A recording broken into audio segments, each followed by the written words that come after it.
And now, Effective Communication with Phil Zeller, CEO, Dale Carnegie, Southwest Michigan. All right, gut check time, my friend. Gut check time. So there I was, walking out on the stage to give the TEDx talk. And I'm going out there to give the TEDx talk, and I look at my audience, and I realize I have a very vast international audience. I have an audience representing 124 different countries around the world. And I started thinking about my TEDx talk that I prepared to give, and I thought, I'm in trouble here. Because I had planned a talk that was really centric around the United States and our educational system and a way to simply improve it so that all of our youth here would be more successful. But the realistic point that I had to deal with in the moment was I wasn't dealing with just a U.S.-centric audience. I was dealing with a global audience of 124 different countries. So on the fly, my friends, on the stage, I had to recreate and reword my TEDx talk in front of the audience to make sure that it was inclusive, to make sure it included everybody from around the world. And it wasn't just what we could do in the United States to make our educational system better so every one of our kids would be more successful. It's what could we do in the world to educate youth so that all youth in the world are more successful. Now, in that moment, you could imagine if you're standing in front of a huge audience like that and they're expecting the best from you, that you could panic a little bit, right? You could get a little rattled in the situation because you realize you need to change on the fly. But not if you understand this.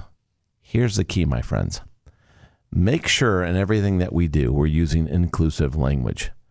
Make sure that people feel part of our conversation. They're with us. They're with you. They're with me right now. We're all in this together.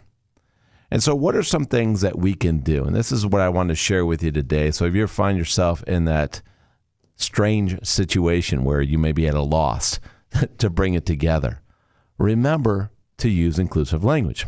So let's give you some examples of inclusive language that will help you out.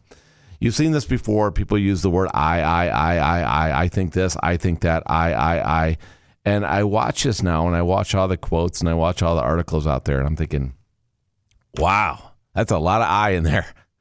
Where am I in there? Am I in there with them? What's the old saying? There's no I in team. So how do we use inclusive language to make sure it's just not about you? Well, we can use the word we. We face challenges. We face situations in our life that put us in compromising situations sometimes that we have to overcome. So there, I give you a whole sentence there or two of just the word we.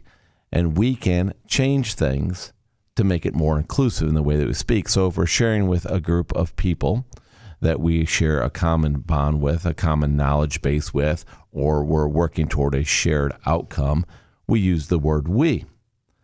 Another one that works really well when you're dealing with people is to use the word let's. Let's versus you should. Oftentimes you find yourself day to day, you're giving advice to somebody and you want to share with them how to do something. And so you say, you should do this or you should do that. And they kind of give you the side-eye look like, oh, who are you to tell me to do that, right? Versus, hey, let's try this. Let's take a look at this. Let's see what happens when we try this.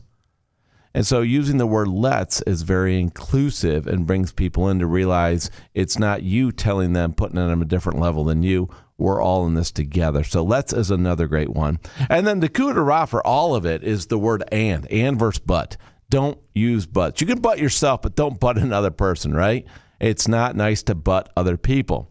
So if you're in a conversation with somebody and you butt yourself, it happens. But you can butt yourself, but not other people. So in communication, in English, and when you're talking with people, use the word and versus but. It ties things together. So rather than saying, somebody says, hey, we should go here, but I know a better place. See, that's condescending to that person, what their attitude was. And they're going to say, well, no, I don't care about your place. I care about my place. And say, well, wow. And I've heard about this other place that's really cool too. Which one should we go to? And just opens up the conversation. It allows us to have dialogue. So next time you're in a conversation, maybe you want to record yourself. Ask yourself, are you using inclusive language? Are you using and instead of but, let's instead of you should, and we instead of me or I? And these are simple things, but they're huge in conversations. Huge in conversations. And when we do this, what we do is we speak more inclusively, which broadens our audience. So it doesn't matter who's in the audience. We can talk to everybody in the world, just like we are today. Now go make it happen, my friend.